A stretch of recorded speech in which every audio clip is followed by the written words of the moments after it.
Je vais vous proposer une petite relaxation pour enfants. C'est une histoire pour voyager par l'imagination. Alors, soyez prêts pour l'aventure. Ferme les yeux et maintenant prends 3 grandes respirations et imagine ce que je vais te raconter. Il était une fois 3 sœurs gigognes appelées Martina, Marion et Mathilda. Elles étaient nées au zoo de la Bourbanzais, quelque part dans le nord de la Bretagne. Mais peut-être ne sais-tu pas ce que c'est qu'une cigogne. En fait, c'est un gros oiseau perché sur 2 longues pattes fines. Il a de belles ailes blanches et noires, une tête blanche et un long bec rouge. Le propriétaire du zoo, Alex, était un peu en colère contre les 3 sœurs.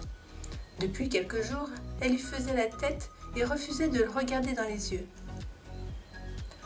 Déjà que ça n'était pas facile de regarder un oiseau dans les 2 yeux. Quand il tourne la tête, c'est encore plus difficile. Les 3 cigognes n'étaient pas toutes seules. Elles faisaient partie d'un groupe de 15 oiseaux. Alex les entraînait à voler en formation. Une cigogne devant et les autres formant un triangle derrière elle. Il y avait des visiteurs dans le zoo et tous les jours à la même heure, la patrouille des cigognes passait juste au-dessus de la tête des touristes qui s'exclamaient « Oh !»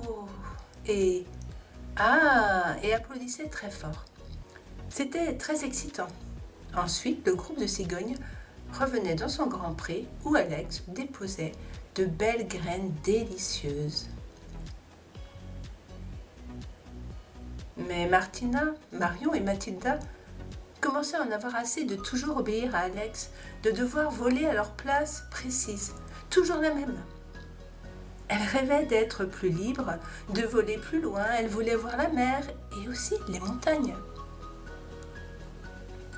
Dès qu'elles le pouvaient, elles s'écartaient dans un coin du pré et papotaient en secret. L'été se terminait. Les petits matins brumeux apportaient un parfum de campagne nouveau. Les soirées plus fraîches les faisaient frissonner, elles regrettaient la chaleur du soleil. Et petit à petit, elles formèrent le projet de s'en aller voir ailleurs, dès qu'elles en auraient l'occasion. Quelques jours plus tard, alors que la patrouille venait de passer au-dessus des touristes à lunettes de soleil, Martina repéra à quelques centaines de mètres dans le ciel un autre groupe d'oiseaux qui volait en désordre. Piaillant, tournant, montant et descendant à tire-d'aile. Des cigognes inconnues, libres. Où allaient-elles? À la mer, sûrement. Martina ne fit ni une ni deux. Elle poussa de l'aile droite Mathilda et de l'aile gauche Marion. De son bec, elle leur montra le groupe d'étrangères et dit « Suivons-les ». Toutes les 3 firent un grand virage sur l'aile droite et s'éloignant de leurs camarades, mine de rien, elles prirent la queue du groupe qui passait. Les autres oiseaux les regardèrent sans surprise. Ils avaient l'habitude de récupérer de nouveaux pendant leur voyage. On parlerait une fois arrivés à l'escale. En attendant, volons. Je vole, tu voles, nous volons. Nous volons, nous volons, volons longtemps au-dessus des prés, des villages, des clochers. Dans leur vie au zoo de la Bourbanzais, elles n'avaient jamais volé aussi longtemps. Au bout de quelques heures, elles ressentirent dans les muscles de leurs ailes une sensation désagréable. Ça chauffait, ça brûlait. Elles arrêtaient un peu de battre des ailes, mais aussitôt elles se retrouvaient à 5 mètres plus bas et devaient faire un effort supplémentaire pour rejoindre le groupe. La liberté, ce n'est pas facile. Heureusement, le soleil descendait sur l'horizon. Les cigognes arrivaient au-dessus de la baie de Quiberon. Elles avaient survolé la rivière d'Auray et le petit port de Saint-Goustan, puis les champs de menhir de Carnac. Amorçant un grand virage, le groupe d'oiseaux commença à descendre vers la péninsule de Quiberon.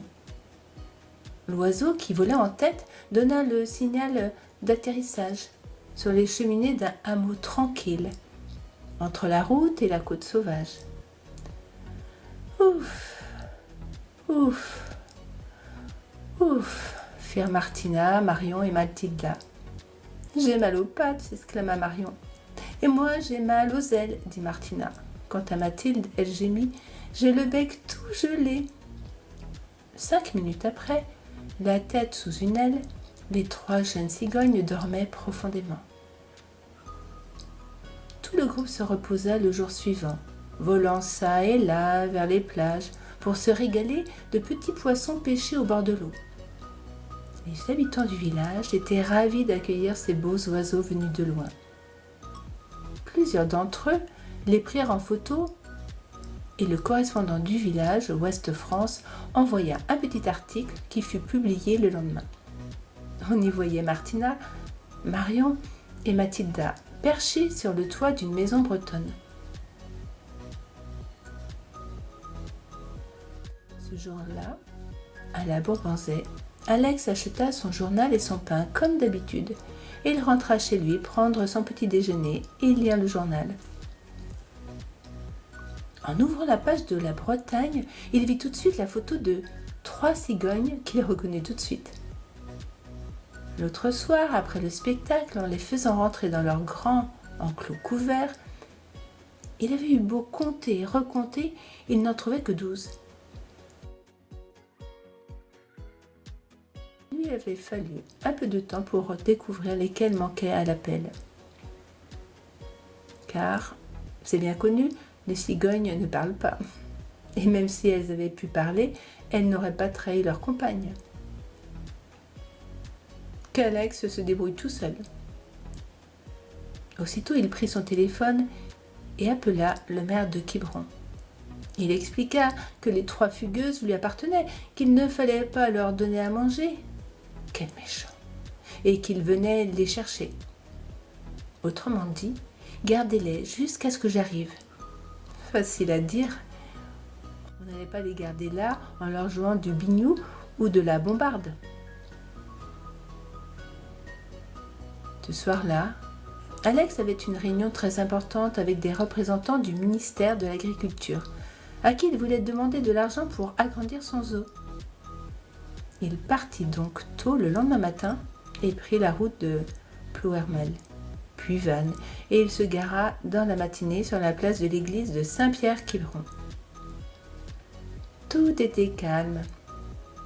Instinctivement, il leva la tête et regarda en l'air vers le haut du clocher. Pas de cigogne, mais ça ne l'inquiéta pas. Il entra dans le café de la place et se présenta. « Ah, c'est vous !» s'écria Yvon, le patron. « Eh ben, ces cigognes, elles sont parties ce matin. J'étais en train d'installer les tables de la terrasse quand j'ai entendu un bruit bizarre au-dessus. J'ai regardé et toutes les cigognes s'en allaient. Elles en faisaient un bruit. » Alex était consterné. Eh oui, le groupe de cigognes venues d'Alsace n'était pas arrivé à destination. Leur but était de passer l'hiver au Maroc, au soleil. Alors la plus âgée avait donné l'ordre de repartir. Direction l'Espagne, Saint-Jacques-de-Compostelle. C'était une belle ville ancienne où les oiseaux aimaient se reposer. Quelquefois c'était Ségovie, où elles étaient bien accueillies aussi. Cette année c'était Saint-Jacques. Elles y arrivèrent au coucher du soleil, ayant traversé une grosse averse au-dessus du golfe de Gascogne. 2 jours plus tard, elles s'envolèrent pour Séville, tout au sud de l'Espagne, une dernière étape sur le continent européen. Et le lendemain soir, elles arriveraient enfin au Maroc. Martina, Marion et Mathilda étaient maintenant bien intégrées au groupe et avaient déjà oublié Alex. Ce voyage leur plaisait beaucoup et elles avaient hâte de voir le Maroc. L'hiver passa agréablement dans cette partie de l'Afrique. La nourriture était abondante et il faisait bon. Quant à Alex, là-haut, dans le nord pluvieux de l'Europe, il pestait contre les 3 chippies qui lui avaient faussé compagnie. Mais au Maroc, il y a aussi des saisons. Un jour, Marion sentit quelque chose lui tomber sur l'œil. Une goutte d'eau, puis une autre sur le bec, sur une patte. Il pleuvait. Dans les jours qui suivirent, elle vit des cigognes inconnues se poser près d'elle. « Bientôt le départ, » lui dit l'une d'elles. « Le départ ?» interrogea Marion. « Ben oui, le départ pour l'Europe. »« Ah, on repart en Europe. »« Pour l'été, c'est mieux là-bas, » rétorqua la nouvelle. Marion se dépêcha d'annoncer la nouvelle à ses sœurs. Elle n'avait pas trop envie de repartir.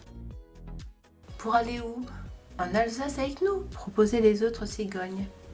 Mathilda, Marion et Martina acceptèrent l'idée. Et ce fut le long et fatigant voyage de retour. Séville, Saint-Jacques-de-Compostelle, Quiberon. Et plus les jours passaient, plus le climat changeait, plus les cigognes retrouvaient leur impression du passé. La fraîcheur de l'air au petit matin, la couleur des toits, d'abord rouge, orangé, puis gris comme les ardoises. Le premier soir à Quiberon, elles s'endormirent d'un seul coup, trop fatiguées pour bavarder. Mais le jour suivant, marchant le long de la plage de Penthièvre, elles étaient songeuses. Chacune pensait tout bas ce qu'aucune n'osait dire tout haut. Et ce fut Martina qui se lança la première. « C'est encore loin, l'Alsace. »« Oui, » soupirèrent ses sœurs. « Mais il faut bien y aller. »« Bien sûr, on pourrait retourner aux eaux. On y était bien nourris et on avait de bonnes copines. Tu crois qu'on peut y retourner ? Qu'est-ce qu'Alex va dire ? Il doit être furieux. »« Oui, mais peut-être qu'il serait content de nous revoir. Il nous aimait bien. » Elles tombèrent d'accord toutes les trois. Demain, elles quitteraient le groupe qui continuerait vers l'est et elles voleraient vers le nord. Elles ne seraient plus très loin de leur destination. Martina était sûre de se rappeler le chemin de la Bourbanzais. Le lendemain, à l'heure du déjeuner, Alex était en train de donner à manger à ses cigognes. Quand il en vit 3 se poser dans le pré. Très intrigué, il posa son seau et s'approcha. Il lui fallut un peu de temps pour les reconnaître. Mais quand elles se mirent à crier, il bondit en criant « Martina, Marion, Mathilda, vous êtes revenus !» Et il les serra. Il serra leur long cou contre lui. Il était fou de joie. Fou de joie. Plus tard, dans la journée, il leur expliqua son projet. Elles allaient passer l'été à la Bourbanzais et faire le numéro de vol comme avant pour les touristes. Et ensuite, quand elles ressentiraient l'appel du départ pour l'Afrique, il les laisserait partir pour l'hiver. Il les attendrait de nouveau au printemps suivant. Ainsi fut fait. Martina, Marion et Mathilda passaient désormais l'été en Bretagne et l'hiver au Maroc. La belle vie.